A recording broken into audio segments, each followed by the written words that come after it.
साल था 1940। सिलिया नाम की एक औरत कार्ल टेंजलर नाम के एक व्यक्ति के घर जाती है उससे मिलने के लिए। लेकिन जब वो उसके घर के पास जाती है, घर का दरवाजा खटखटाने लगती है, तभी खिड़की से वो देखती है कार्ल टेंजलर उसकी बहन के साथ डांस कर रहा था।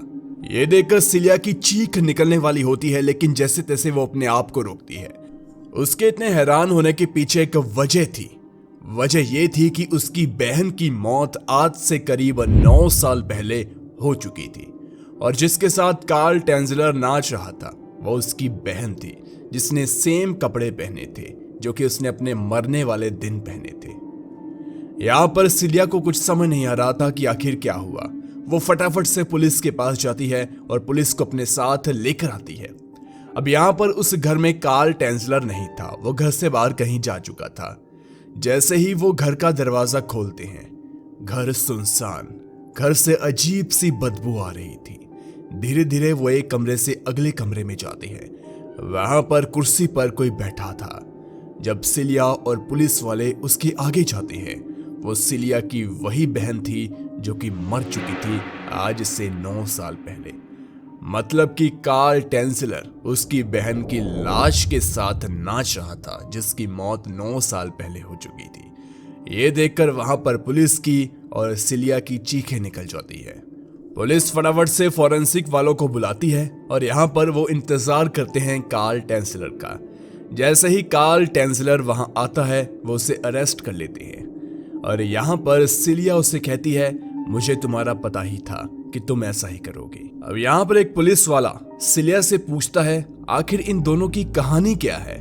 कोई व्यक्ति भला ऐसा कैसे कर सकता है? 9 साल पुरानी लाश के साथ ऐसे कैसे रह सकता है? यहाँ पर सिलिया बताती है उस बेहद अजीब कहानी को। तारीख थी 22 अप्रैल 1930। हेलन, जो कि सिलिया की बहन थी जिसके साथ टेंजलर नाच रहा था, हॉस्पिटल में आती है 21 साल की उम्र में। उस समय हेलन को टीबी था। टीबी आपको बता दें कि उस समय बेहद एक खतरनाक बीमारी मानी जाती थी। जिस व्यक्ति को टीबी होता था उसे लोग बहुत ज्यादा अजीब तरह से देखते थे, मतलब उसके बिल्कुल आसपास नहीं जाते थे, और बहुत ही दर्दनाक जिंदगी रहती थी उस इंसान की जिसको टीबी हो जाए। अब यहाँ पर हेलन को टीबी था, जो कि सिलिया की बहन थी, और वो दिखने में काफी खूबसूरत थी। यहाँ पर उसके पिता सिगार बनाने का काम करते थे, सिगार मेकर थे। यहाँ पर उनकी एक और बहन थी नैना, उससे भी टीबी था। जिस कमरे में हेलन बैठी थी, तभी उस कमरे में कुछ सामान लेने के लिए आता है कार्ल टेंजलर। जैसे ही वो हेलन को देखता है, उससे कुछ हो जाता है। इसके पीछे एक बेहद ही हैरान कर देने वाली वजह है, जो कि काफी डरावनी भी कह सकते हैं, क्योंकि जाहिर सी बात है, एक 55 साल का आदमी 21 साल की लड़की के पीछे ऐसे कैसे पागल हो सकता है। लेकिन उससे पहले हम जानते हैं कि कार्ल टेंजलर था कौन। 1877 में कार्ल का जन्म हुआ जर्मनी में। कार्ल की एक बहन थी, बहन के साथ रहा करता था। कार्ल, आपको बता दें, कहा जाता है कि बहुत ज्यादा स्मार्ट था, बहुत इंटेलिजेंट था। वो साइंस की हर चीज को पढ़ना चाहता था, और साथ में उसका उस समय की जैसी भी टेक्नोलॉजी थी उसमें इंटरेस्ट था। वो ऐसे ही अलग अलग चीजें साइंस से बनाना चाहता था। उसे पसंद तो सब कुछ था, फिजिक्स, केमिस्ट्री, बायोलॉजी, लेकिन अंत में उसने बायोलॉजी को चुना और उसमें अपनी डिग्री को प्राप्त किया। उसे डॉक्टर की काफी चीजें पता थी। हालांकि वो डॉक्टर नहीं था क्योंकि उसके पास डिग्री नहीं थी, लेकिन वो काफी समझदार था। उसके बाद 1920 में उसकी शादी हो जाती है डॉरस के साथ। उस समय हेलन की उम्र करीब रही होगी 11 साल तक। इसके बाद डॉरस और कार्ल को 2 बेटियां होती हैं, लेकिन किसी अननोन बीमारी की वजह से उन दोनों की मौत हो जाती है जल्द ही, छोटी ही उम्र में। खैर, इसके बाद 1926 में कार्ल फ्लोरिडा के ज़ेफरहिल में आता है। यहां पर कार्ल की जिंदगी तब बदलती है जब 1 साल बाद 1927 में वो अपने परिवार को छोड़ देता है। उसका परिवार था, उसकी बीवी थी जिससे वो एक समय बहुत प्यार करता था, लेकिन वो अपने परिवार को छोड़ देता है। इसके पीछे की वजह भी आपको बताते हैं। खैर, इस समय वो अपने परिवार को छोड़कर फ्लोरिडा के की वेस्ट में चला जाता है और वहां पर मेरीन हॉस्पिटल में काम करने लगता है। देखिए, उसने अपने परिवार को क्यों छोड़ा? दरअसल उसे एक सपना आता था जो कि बहुत सालों से आता था। जब वो छोटा था, कार्ल कहता है कि मुझे तब से ये सपना आता है। इस सपने में उसके कुछ एंसेस्टर्स, उसके कुछ रिलेटिव जो कि मर चुके हैं, उसे पकड़ते हैं और किसी ऐसी लड़की के पास लेकर जाते हैं जिसकी बड़ी बड़ी आंखें हैं और बालों का रंग बिल्कुल काला। वो बहुत खूबसूरत है और उसके एंसेस्टर कहते हैं, उसके रिश्तेदार जो मरे हैं उसे सपने में कहते हैं कि यही तुम्हारे सपनों की लड़की है। जिस दिन ये तुम्हें मिल जाएगी, तुम्हारी जिंदगी सफल हो जाएगी। तुम्हारी जिंदगी का मकसद इस लड़की को ढूंढना है। अब यहाँ पर उसकी शादी तो हो चुकी थी डोरस के साथ, लेकिन उसकी वाइफ उस लड़की के जैसे बिल्कुल भी नहीं दिखती थी। उसकी वाइफ तो उस लड़की के बिल्कुल ऑपोजिट दिखती थी। इसलिए उसने कहा कि हाँ, मैंने शादी की, लेकिन ये मेरे सपनों की दुनिया की वो लड़की नहीं है जिसके साथ मैं खुश हूँ। इसके बाद वो अपनी बीवी को छोड़कर चला जाता है दूसरे शहर में। ये जो बातें कर रहा है, ये कोई अनपढ़ व्यक्ति नहीं कर रहा या कोई पागल व्यक्ति नहीं कर रहा। ये एक ऐसा व्यक्ति कर रहा है जिसने बहुत पढ़ाई की है, जो कि काफी चीजों में माहिर है। और यहाँ पर आपको बता दें कि कार्ल काफी ज्यादा जीनियस तो था, लेकिन साथ में वो एरोगेंट भी था, घमंडी था। वो शांत रहता था, चुपचाप रहता था। लोग कहते हैं कि वो ज्यादा बात नहीं करता था, लेकिन उसे एक बात पता थी कि वो सही है, चाहे वो गलत हो, लेकिन वो मानता था कि वो बिल्कुल सही है। अब यहाँ पर मैरीन हॉस्पिटल में वो टीबी के मरीजों के साथ डील करता था, ये उसका काम था।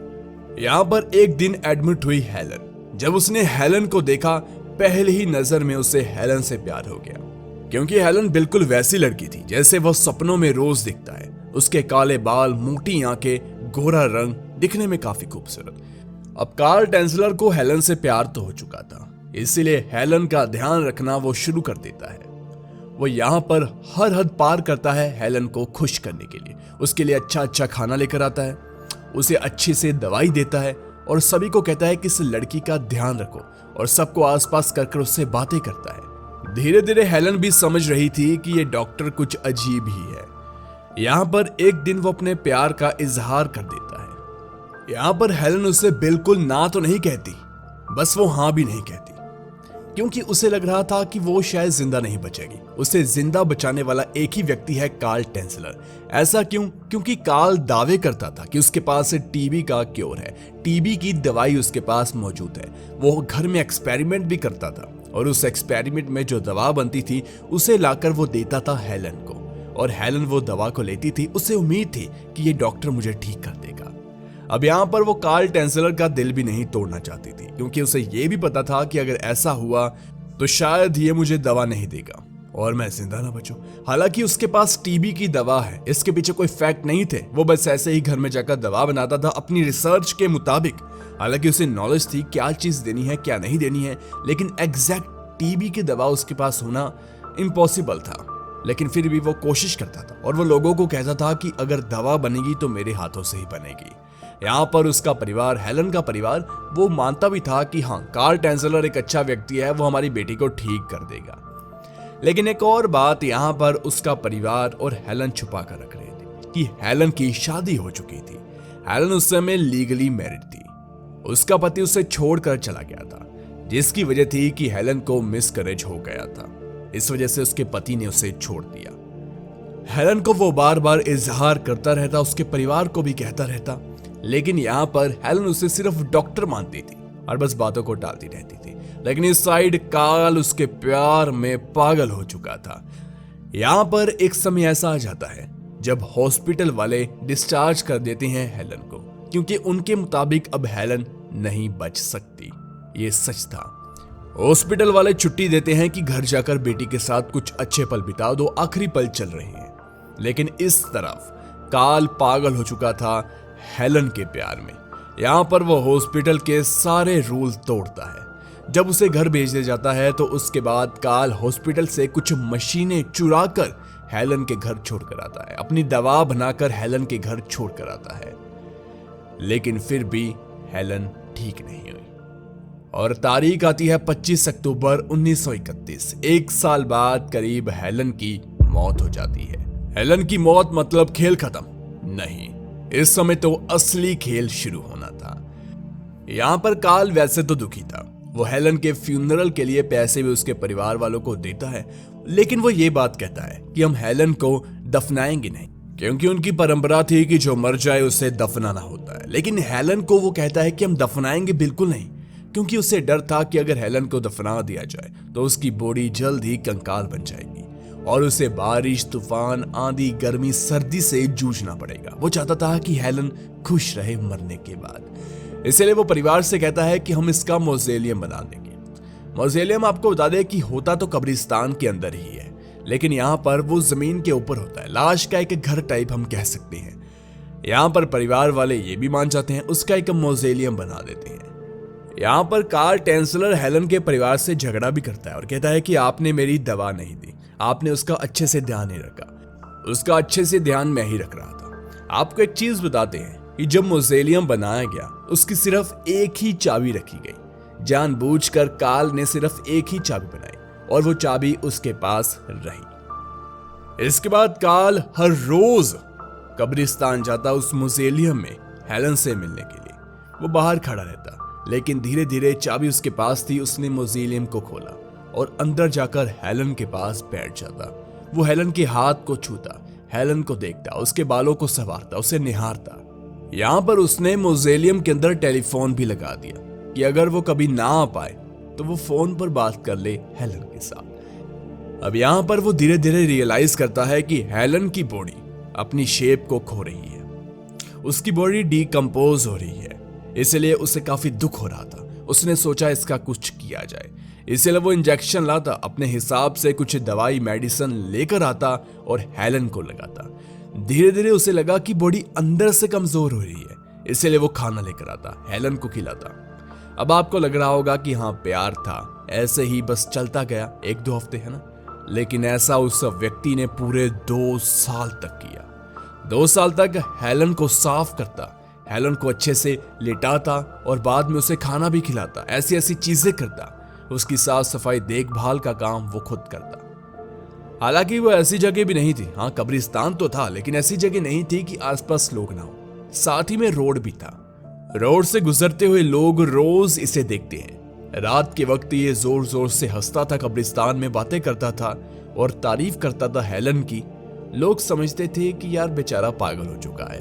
और दूसरी तरफ उसे काम से भी निकाल दिया गया बिना किसी रीजन के। यहाँ पर कार्ल कहता है करीब 2 साल तक रोज जाने के बाद 2 साल के बाद हेलन उससे बात करना शुरू कर देती है।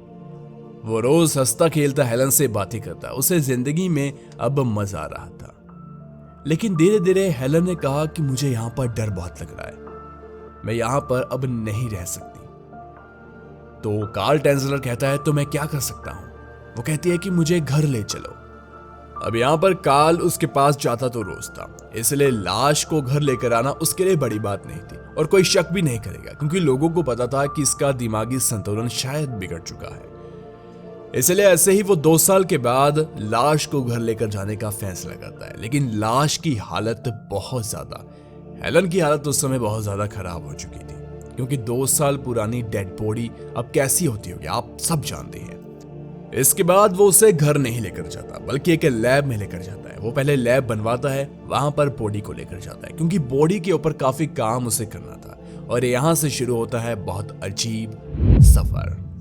सबसे पहले आपको बता दें कि हेलन की जो हड्डियां टूट चुकी थी वो उसे वायर से जोड़ता है और यहाँ पर सिल्क वैक्स से उसकी बॉडी को ठीक करता है, उसकी चमड़ी को ठीक करता है।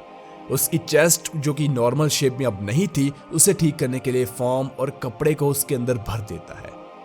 उसके बाद आईज जो कि उसकी खराब हो चुकी थी वो उसके अंदर डाल देता है ग्लास साइज को, क्योंकि वो चाहता था कि ऐसा लगे कि हेलन उसे देख रही है, उससे बातें कर रही है। इसके बाद हेयर जो कि उसके नहीं थे वहां पर लगा देता है विक। अब यहां पर वो एक और चीज करता है जो कि बेहद ही इंटरेस्टिंग होती है उसके हिसाब से। वो जाता है हेलन के घर, वहां पर वो वही कपड़े लेता है जो कि हेलन ने अपने लास्ट दिन पहने थे जब वो जिंदा थी। वो वही कपड़े हेलन को पहनाता है। अब यहां पर बॉडी से स्मेल काफी आ रही थी, क्योंकि बॉडी पुरानी थी, रोज स्मेल बढ़ती जा रही थी। हालांकि उसने बहुत ट्रीटमेंट किए थे कि बॉडी काफी धीरे धीरे डिकम्पोज हो, और जो कि उसका असर थोड़ा दिखा भी रहा था। लेकिन स्मेल का वो क्या करे, इसलिए उसने खरीदे बहुत ज्यादा परफ्यूम। वो परफ्यूम को इस तरह डालता था कि बॉडी से अजीब स्मेल ना आए। लेकिन बॉडी की अजीब स्मेल और परफ्यूम जब मिक्स होते थे तो यहाँ पर दुर्गंध और ज्यादा बढ़ जाती थी। यहाँ पर इसने ये चीजें ठीक की और उसके बाद उसने हेलन की बॉडी को उठाया और अपने घर ले गया। घर में वो हेलन की बॉडी को अपने बेड पर लिटा देता है, उसे खाना देता है, उसके बाद हेलन के साथ रहता है, मजे करता है, जो फैमिली की चीजें होती हैं वो करता है। हाँ, जिस चीज के बारे में हम सोच रहे हैं वो हेलन के साथ सेक्स भी करता है। जी हाँ, उसने हेलन के प्राइवेट पार्ट में कहा जाता है कि ट्यूब को लगा दिया था ताकि उसे कोई भी दिक्कत ना आए। ऐसा सब कुछ चला करीब 7 साल तक। 7 साल तक व्यक्ति एक लाश के साथ घर में रहा, उसके साथ ये सब कुछ कर रहा है। ये बहुत अजीब बात है। जब कार्ल टेंसलर ने अचानक से मुजेलियम जाना बंद कर दिया, कब्रिस्तान जाना बंद कर दिया, तो लोगों को शक थोड़ा सा हो गया कि कुछ गड़बड़ है। लेकिन कुछ लोगों ने सोचा कि अब वो सुधर गया, अब उसे समझ आ चुका है कि इस चीजों में कोई फायदा नहीं, इसलिए वापस वो अपनी पुरानी जिंदगी को जी रहा है। लेकिन यहाँ पर कुछ लोगों ने उसे लड़कियों के कपड़े, लड़कियों के अंडरवेयर और ऐसे फीमेल परफ्यूम खरीदते देखा। उन्होंने सोचा कि कार्ल तो अकेला रहता है, वो इन चीजों का क्या करेगा। ऐसे धीरे धीरे शक होना शुरू हो गया, लेकिन किसी ने कुछ नहीं किया। इसके बाद एक छोटे बच्चे ने, जो कि बाहर खेल रहा था, उसने देखा कि ये अंकल किसी के साथ डांस कर रहे हैं। उन्हें लगा कि शायद इनकी वाइफ होगी। उसने घर जाकर अपने माता पिता को बताया। जब उन्होंने सुना तो वो हैरान हो गए, क्योंकि कार्ल तो कई सालों से अकेला रह रहा है। इसके बाद आस पड़ोस के लोगों ने उस घर में जाने की कोशिश की। कार्ल ने किसी को भी अंदर आने नहीं दिया, और आस पड़ोस के लोगों को मतलब ही क्या था, इसलिए उन्होंने अपनी तरफ से थोड़ी बहुत कोशिश की, तो उन्होंने छोड़ दिया कि छोड़ो यार इसे, ये व्यक्ति ऐसा ही है। लेकिन धीरे धीरे ये सारी बातें पता चल गई हेलन की सिस्टर सिलिया को। फिर हम जानते हैं कि वो आई, उसने देखा कि हाँ ये तो डांस कर रहा है। उसके बाद उसने पुलिस को बुलाया, सब कुछ हुआ और आखिर में कार्ल टेंसलर को पुलिस ने पकड़ लिया। लेकिन यहाँ पर किया क्या गया, आपको बता दें कि हेलन की बॉडी को अच्छी तरह से उसका फ्यूनरल तब भी नहीं मिल पाया। उसकी बॉडी को, जिसको मॉडिफाई कर दिया गया था कार्ल की तरफ से, उसे डिस्प्ले पर लगा दिया गया ताकि लोग आए इसे देखें। ये मेरे हिसाब से काफी शर्मनाक बात है। किसी के मर जाने के बाद उसकी बॉडी के साथ ऐसा खिलवाड़ बहुत ही शर्मनाक है। लेकिन बाद में उसे की वेस्ट ग्रेवयार्ड में कहीं ऐसी जगह पर दफना दिया गया जिससे पता ना चले कि यहाँ पर हेलन की बॉडी। वहां पर कुछ भी मार्क नहीं लगाया गया जिससे पता चल सके कि ये वही हेलन है। इस तरह से उसे अंतिम संस्कार मिल गया 10 साल के। इस तरफ कार्ल टेंसलर के ऊपर मुकदमा चला, लेकिन यहाँ पर उसको कोई भी सजा नहीं मिलती। इसके पीछे कई वजह है, लेकिन अंत में वो रिहा हो जाता है। वो वापस जाता है अपने पुरानी वाइफ के पास, जो कि ज़ेफरल फ्लोरिडा में रह रही। उसकी वाइफ उसे एक्सेप्ट कर लेती है। हालांकि ऐसा नहीं था कि उसकी वाइफ उसके साथ रहने लगी, वो एक घर में रहने लग गए, बल्कि हाँ, वो एक दूसरे का चेहरा देखते रहते थे। एक शहर में रहते थे, दूर दूर उनका घर था। लेकिन करीब 1943 जुलाई का महीना था। एक घर में अजीब सी बदबू आ रही थी। जब घर में जाकर देखा तो वहां पर जमीन पर लाश पड़ी थी कार्ल टेंसलर की। उसने एक लाइफ साइज डॉल, जो कि बड़ी डॉल होती है, उसको हक किया हुआ था और उसने डॉल के चेहरे पर डेथ मास्क लगाया था। मतलब कि किसी ऐसे व्यक्ति का मास्क जो कि मर चुका हो, और उसने मास्क बनाया था हूबहू बिल्कुल हेलन की तरह। इस तरह से उसे जमीन पर मरा हुआ लेकिन हेलन के साथ हक किया हुआ पाया गया। उसकी मौत के करीब 3 हफ्ते बाद उसकी बॉडी मिल गई। कई लोग कहते हैं कि यह उसका प्यार था हेलन के प्रति, लेकिन अगर प्यार होता और वो उसका हस्बैंड होता या बॉयफ्रेंड होता या कुछ भी होता तो फिर यह प्यार था। हेलन ने उसे कभी एक्सेप्ट ही नहीं किया। वो तो मात्र एक डॉक्टर था और हेलन से करीब एज में 2 गुना था। फिर भी उसने उसकी बॉडी के साथ इतने साल पता नहीं क्या क्या किया। यह दुनिया अजीब कहानियों से भरी पड़ी है। एक और अजीब कहानी की हमने एक बात की है, जब एक चोर किसी घर में चोरी करने के लिए जाता है। घर खाली होता है, लेकिन कमरे के अंदर उसे मिल जाती है 3 लाशें। कहानी को देखने के लिए राइट साइड वाले वीडियो पर क्लिक कीजिए। धन्यवाद।